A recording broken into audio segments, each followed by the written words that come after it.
Now here's an interesting little scene. Looks like something of a standoff. Well, that spider certainly shifted then. I wish I could go upwards as quick as that, but the spider is actually a juvenile Enoplagnatha ovata, which is sometimes called the candy striped spider, because some specimens can have a delightful series of pink markings on the abdomen. But the handsome Harvestman that is still on the leaf is a male Mitopus morio, and that's a very nicely marked species too, and the males are easy to identify. It's not often that I see these, to be honest, but they are very nicely marked. The legs, as you can see, are fairly long and also annulated, but that annulation going from light to dark isn't as marked as in some species which have annulated legs. But it is one of our larger Harvestmen, and the legs are appropriately long too.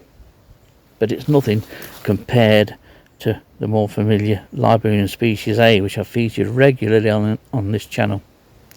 And in a minute I'm going to try and turn the leaf towards us so that I can show you the markings, because on the dorsal side of the body of Mitopus morio males there's an almost black sort of hourglass mark.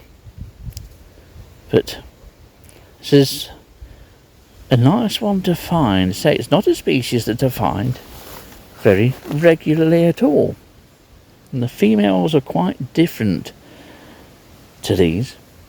But we'll see if we can just tilt the leaf towards us.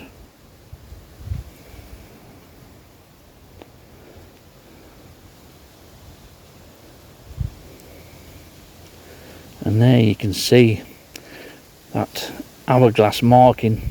This one's being very confiding. I've been trying to find a Harvestman to film, but of the two that I found so far, they didn't cooperate, but this one is. But very attractively marked.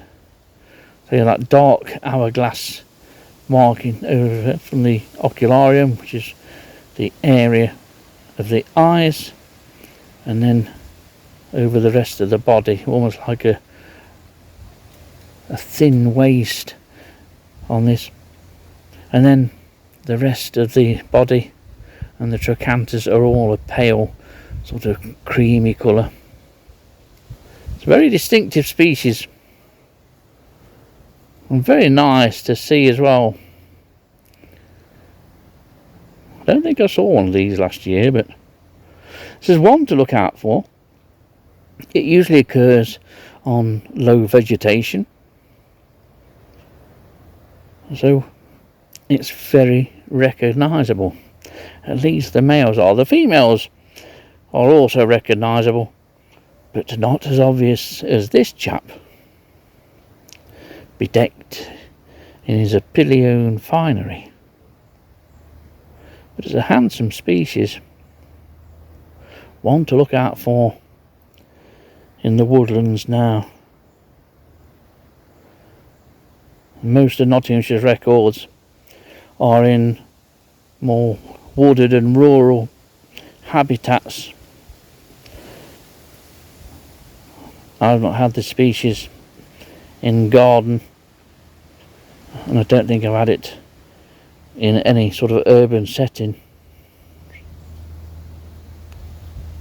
But it's nice to have one of these moments with an invertebrate that's not flighty or prone to running off.